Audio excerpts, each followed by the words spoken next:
kami perlu mengklarifikasi sejumlah hal. Yang pertama terkait dengan pengembangan aset-aset kita di Nusa Tenggara Timur, Besipae di Timur Tengah Selatan, lalu kemudian juga aset-aset lain di wilayah lain di Nusa Tenggara Timur.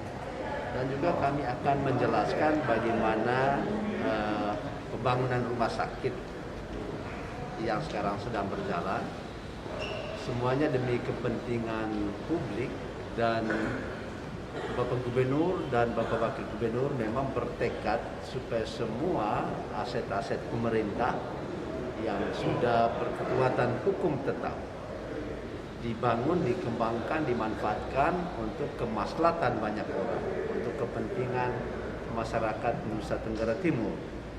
Karena itulah Bapak Gubernur dan Bapak Wakil Gubernur bertekad supaya semua aset kita di seluruh Nusa Tenggara Timur, bahkan di luar wilayah Nusa Tenggara Timur, dikembangkan secara maksimal untuk kepentingan masyarakat Nusa Tenggara Timur. Peningkatan pendapatan asli daerah, lalu kemudian juga pemanfaatan lain untuk meningkatkan kesejahteraan masyarakat Nusa Tenggara Timur. Karena itulah aset-aset kita di berbagai wilayah, baik yang ada di Nusa Tenggara Timur maupun luar Nusa Tenggara Timur, akan dikembangkan secara maksimal, dimanfaatkan secara maksimal. Terkait dengan Besipae nanti akan dijelaskan oleh Bapak Kepala Badan Aset. Lalu terkait dengan keputusan pengadilan negeri terkait dengan gugatan dari salah seorang warga terhadap pemerintah Nusa Tenggara Timur terkait dengan tanah di rumah sakit di Manulai 2 akan dijelaskan oleh Bapak Kepala Biro Hukum Setda Provinsi Nusa Tenggara Timur. Pak Pakar. Oke, baik, terima kasih.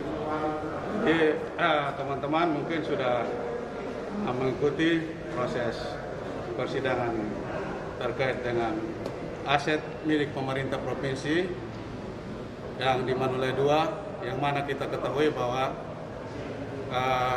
saat sekarang sementara dibangun rumah sakit umum pusat di sana di lokasi seluas 18 hektar.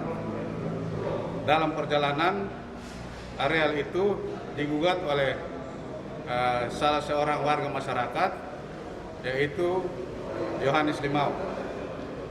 Dan dalam proses persidangan di Pengadilan Negeri Kelas 1 Kupang, kemarin Pengadilan Negeri telah memeriksa, mengadili, dan memutuskan perkara tersebut. Dalam hal ini, gugatan dari para penggugat diterima, sehingga posisinya pemerintah provinsi dikalahkan. Kami dari pemerintah Provinsi Nusa Tenggara Timur menghargai proses sampai dengan putusan Pengadilan Negeri Kelas 1 Kupang. Tetapi di dalam undang-undang juga kami masih mempunyai hak untuk melakukan upaya banding.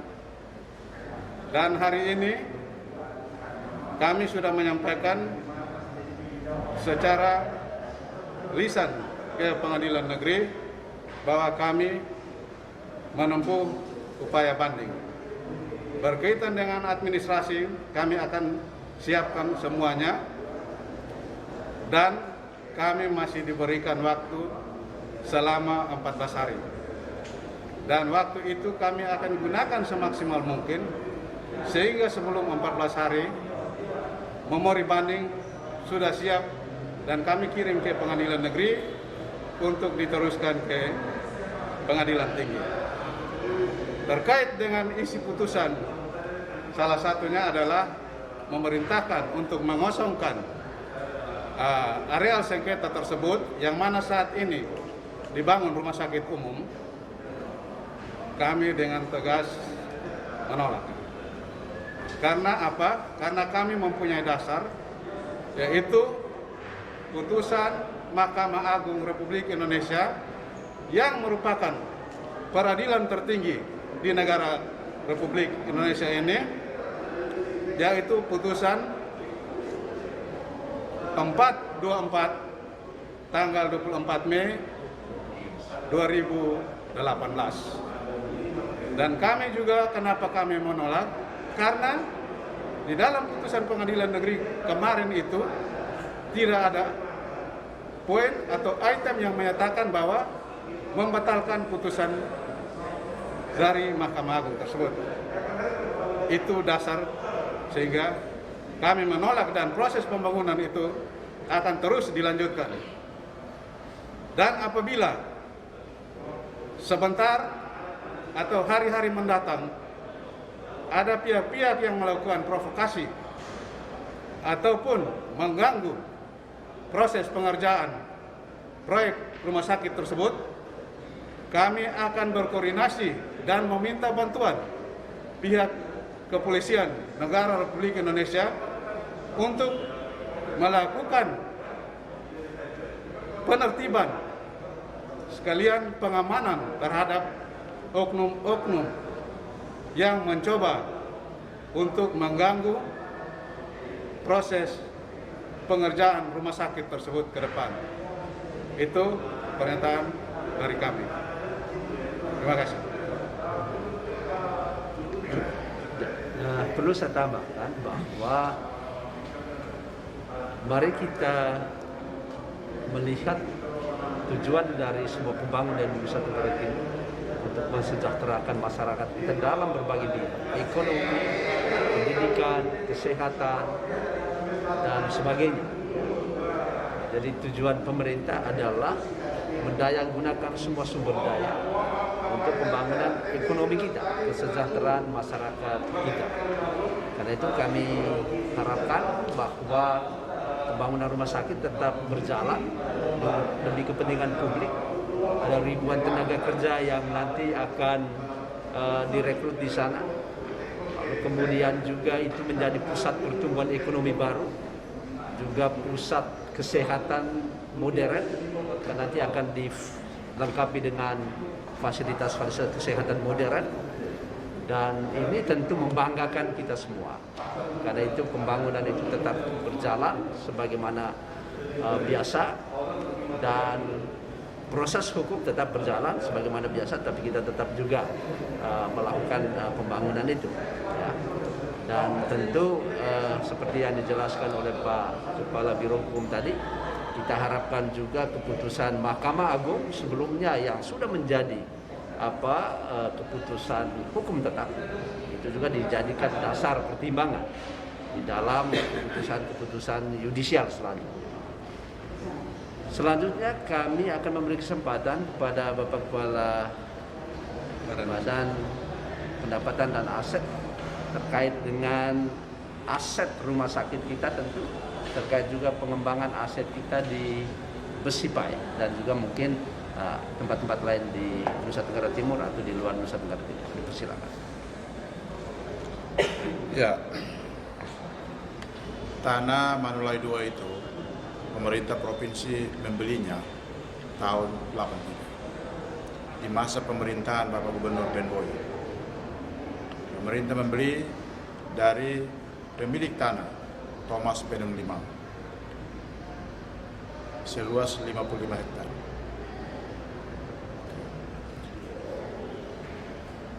Tanah itu juga pada saat pembelian itu sebagiannya untuk menampung relokasi beberapa warga masyarakat dari lokasi PT Semen Kubah. Dan dalam perjalanan waktu, pemerintah pusat meminta untuk membangun rumah sakit pusat di NTT dan membutuhkan lahan yang luas untuk pembangunan rumah sakit. Maka pemerintah provinsi menyediakan lahan itu bagi pembangunan rumah sakit. Dan pada saat rencana pembangunan itu, kami digugat oleh saudara yang saat ini menggugat, saudara Yohanes Limau. Dan dalam perkara itu,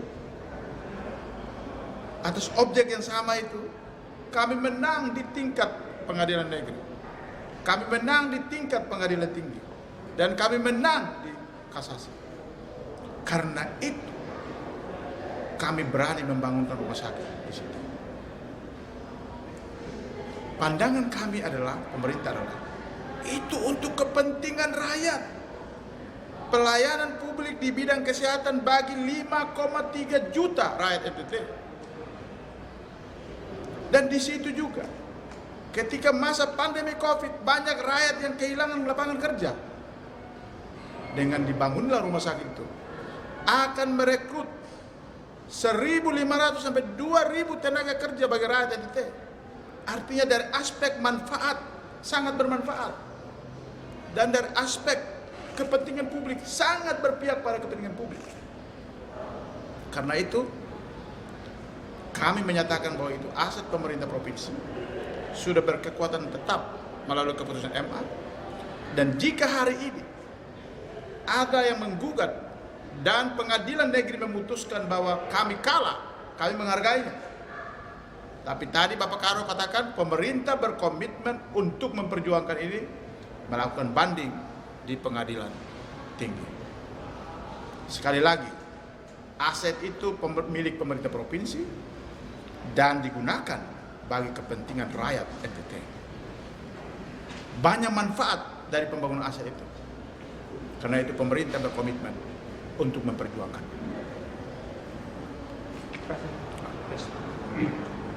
Hal lain yang perlu saya sampaikan kepada masyarakat seluruh Nusa Tenggara Timur, kita melihat bahwa pertambahan pasien virus corona di Nusa Tenggara Timur masih turun naik, fluktuatif.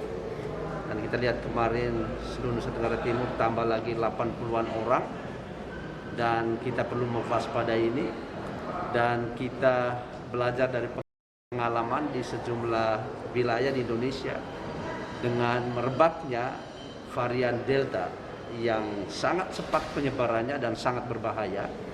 Kami mengharapkan seluruh masyarakat Nusa Tenggara Timur untuk mewaspadai, untuk menjaga pintu-pintu masuk kita, baik di bandara maupun pelabuhan, khusus untuk KKP dan gugus tugas, baik provinsi maupun kabupaten kota, untuk bisa mengontrol, mengawasi arus migrasi penduduk, pergerakan penduduk dari luar Nusa Tenggara Timur ke Nusa Tenggara Timur, juga di antara wilayah di dalam Nusa Tenggara Timur.